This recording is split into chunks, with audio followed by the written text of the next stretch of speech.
காலங்காலமா ஸ்பெயினுக்கும் மொரோக்கோக்கும் அரசியல் பகை இருந்துகிட்டே தான் இருக்கு. ஏன் அன்னைக்கு கூடுதலான மக்கள் வந்தாங்க அப்படின்னு சொன்னா, ஸ்பெயினுடைய பிரதமர் என்ன பண்ணியிருக்காரு அப்படின்னா, மொரோக்கோ நாட்டு பக்கத்துல அல்ஜீரியா அப்படின்னு சொல்லக்கூடிய ஒரு நாடு இருக்கு.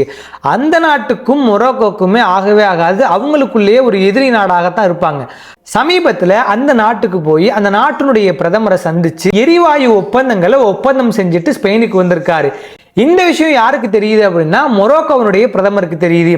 நம்ம பக்கத்து நாடாக இருக்கக்கூடிய அல்ஜீரியாவுக்கே நீ ஒப்பந்தம் செஞ்சுட்டு போறியா அப்படின்னு சொல்லி மொரோக்கோ என்ன பண்றாங்க அப்படின்னா, ஸ்பெயினுக்கு நம்ம பதிலடியை கொடுத்தே ஆகணும், ஏதாவது ஒரு எதிர்ப்பு தெரிவிச்சே ஆகணும் அப்படின்னு சொல்லி என்ன பண்றாங்க அப்படின்னா, மொரோக்கோவுக்கும் ஸ்பெயினுக்கும் இந்த சியூட்டா அப்படிங்கிற ஒரு பகுதி இருக்குல்ல, அந்த பகுதியில் ஒரு நாளைக்கு எல்லையினுடைய கட்டுப்பாட்டை கண்டுக்காதீங்க, அதாவது இராணுவத்துக்கும் காவல்துறை அதிகாரிகளும் தகவல் செஞ்சிருக்காங்க, யார் எல்லையை கடந்தாலும் பெருசா எடுத்துக்காதீங்க அப்படின்னு சொல்லி ஒரு ரகசிய உத்தரவையும் போட்டிருக்காங்க. ரகசிய உத்தரவு போட்டது மட்டும் இல்லாம என்ன பண்ணியிருக்காங்க அப்படின்னா, சோசியல் மீடியால பல்வேறு வதந்திகள் கிளம்புது. என்ன கிளம்புது அப்படின்னு சொன்னா, ஸ்பெயினுடைய எல்லை சியூட்டா திறந்து தான் இருக்கு, பாதுகாப்பு அதிகாரிகள் அங்க கிடையாது, யாரு கடக்கணும்னு நினைக்கிறாங்களோ இப்ப கடந்துக்கங்க அப்படின்னு சொல்லி சமூக வலைதளங்கள்ல ஒரு செய்தியும் பரவுது. இதை கேட்ட மொரோக்கோல இருக்கக்கூடிய மக்களும் வட ஆப்பிரிக்காவினுடைய அகதிகளும் என்ன பண்றாங்க அப்படின்னா, எப்படியாவது ஸ்பெயினுடைய எல்லையை நம்ம போய் அடைஞ்சிடலாம் அப்படின்னு சொல்லி